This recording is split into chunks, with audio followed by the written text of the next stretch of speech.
Hello, today we are going to talk about some business models.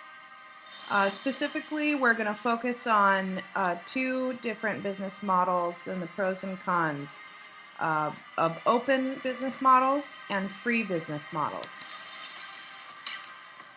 Generally speaking, a lot of times these days people want more for less. And when it comes to business innovation, where there's been this shift from a closed sort of system where all research and development is done internally to an open innovation model. We're going to talk a little bit about that. Also, we're going to talk about this shift from paid premium services in general to free services, and concerns in relation to intellectual property. Different kinds of revenue models that will come out of this, and different kinds of incentives and trade-offs.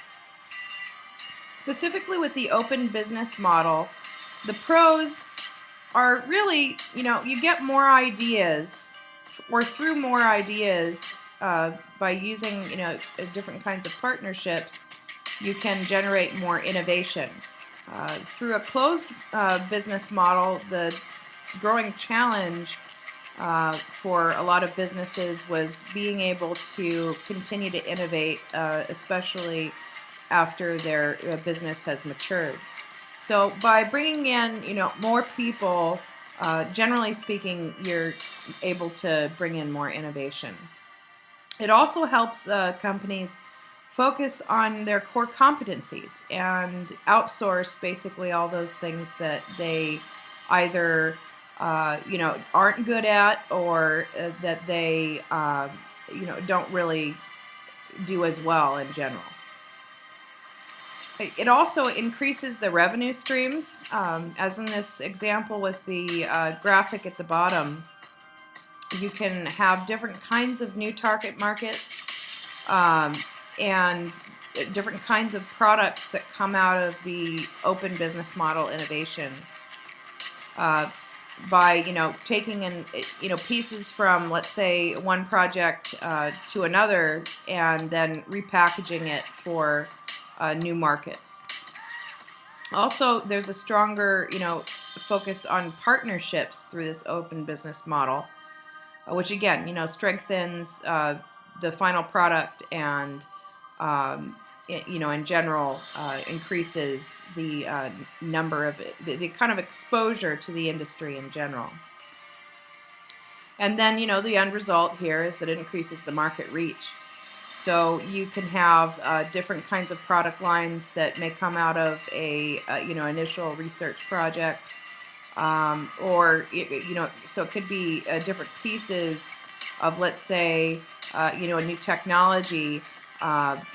In the example of Motorola, where now they, as you'd mentioned previously in the session, that they were now able to market more towards the chip manufacturing, and then those products get to be integrated into other products as well through that open business model. Now, as far as the cons are concerned, it does increase the complexity of the business model in general, that you have to now be concerned about managing more than just yourself, but also what other parties are doing as well, and how that integrates with your overall model.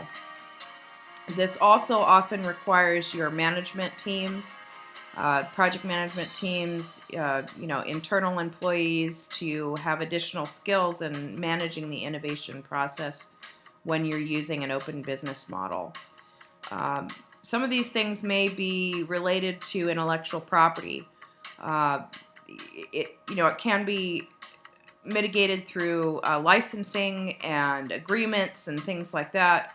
However, the movement toward an open business model is often cautioned in relation to intellectual property, and there is some work that has to be done to ensure that you are going to retain those rights. Also, large businesses on the whole still have an advantage over the small businesses using the open business model, because they're not only able to leverage their relationship, their current relationships, but also, in general, they're more attractive to the market that they're working in general, or the industry that they're working in general, to attract partnerships, and when it comes to the intellectual property, they have more resources to be able to manage that intellectual property. So it's something that a lot of small businesses have been able to take advantage of. However, just on the large scale, that large businesses still have an advantage. Also, another con, in relation to all this, really it ties into the complexity, is that you have dispersed teams. So you have to figure out how to manage, the different kinds of activities that are happening throughout the project life cycle, any sort of process life cycle, in relation to this open business model. So, it may or may not be in relation to, specifically intellectual property control, but it, more also related to just kind of project management, and needing to be able to have like new systems that will manage that process, and or new policies that are surrounding how you manage these dispersed teams. Now, as far as the free business model is concerned, we're talking about all the different kinds of free services that we see at an increasing amount. The pros, really, people love free stuff. And so there's a big attractant to moving to a free business model, because you increase your market reach. Specifically, and as an example, when it comes to conversion to premium, that the idea is that you get people in with a free level that gives them lots of quality content, that sort of thing, or a product that is free, introductory, and then you have other things that they might purchase as supplementary to that, or other levels of access, or density, or something to that effect that they might have access to on a premium level that they would pay for. And generally speaking, a lot of times this involves a shift to advertising. So as in the example of YouTube or Facebook, or Google in general, there's this shift to advertising revenue. So, this opens up opportunities for the business to be able to keep their service free by, maintain that freedom by shifting to an advertising revenue model. Also, just in general, like I was saying, it especially is suited to information and media industries.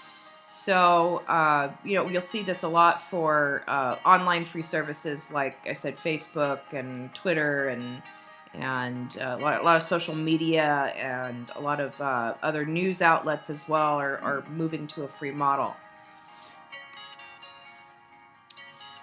And really, the cons, again, this is similar to the open business model. There's an increased complexity to the business model, because you have to figure out how you're going to make money. And, it seems clear with a traditional model that, to gain access to a product or service, you pay first. But with the free business model, you're giving something away free.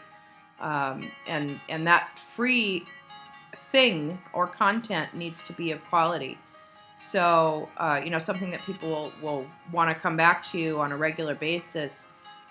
So it may increase the complexity of your product, being able to build in those different kinds of premium levels and things like that. And it's also important to make sure that, and this is where a lot of people go wrong, is that you right size the premium levels. Offering a free service doesn't just mean a trial, in the sense of a limited trial of the a few, very few of the services that the service provider is offering. So, as an example, there's some news outlets that, and I'm trying to remember the exact names of them right now, but there's some media outlets that moved to an online newspaper platform because they recognized that there was an interest in it, but they would put up paywalls and only allow you to read the first 250 words or something like that of an article, and then you'd have to pay for the rest. And often, like in that kind of example, they weren't as successful because people really want the whole thing. If they're being directed to a free article online, they want to have access to the entire article. And other free businesses, services have trouble with, only offering, let's say, access to 10 instances of some sort of service.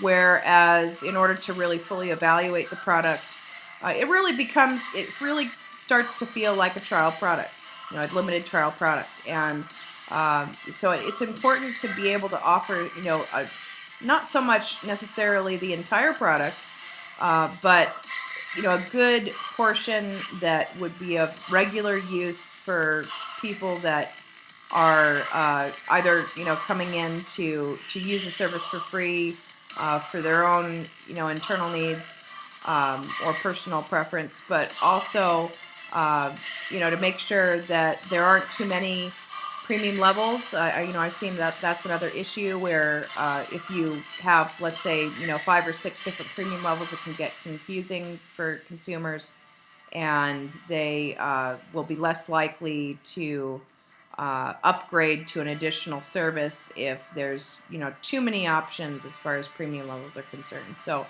it's not only important to offer a lot of content and a lot of access on that free level, but also make sure that the actual upgrades make sense, and so that can be a challenge. Also, in general, if you're using an advertising model, people don't like ads. They don't like to be bothered with them.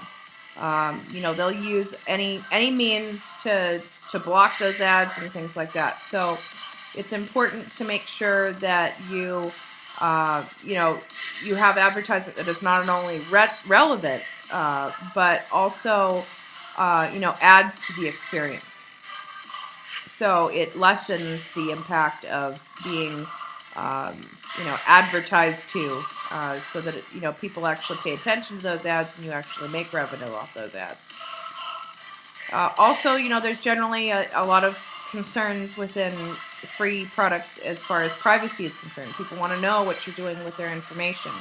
So making those privacy policies simple and easy to understand. Also, making sure that they understand that there's a trade-off there, that they're giving you, a free service in exchange for your information, that sort of thing. Up front, it makes the process a lot easier. Also, there's a general, concern a lot of times with free products when it comes to content quality. So, again, we need to make sure to focus when you're using a free business model on having good quality content under the free business model or level. And then, premium services are going to come at additional cost, that sort of thing. Well, thank you so much for taking the time to view my video. Here's the references that I was using in relation to open business model, innovation, and the free business model as well. You have a wonderful day.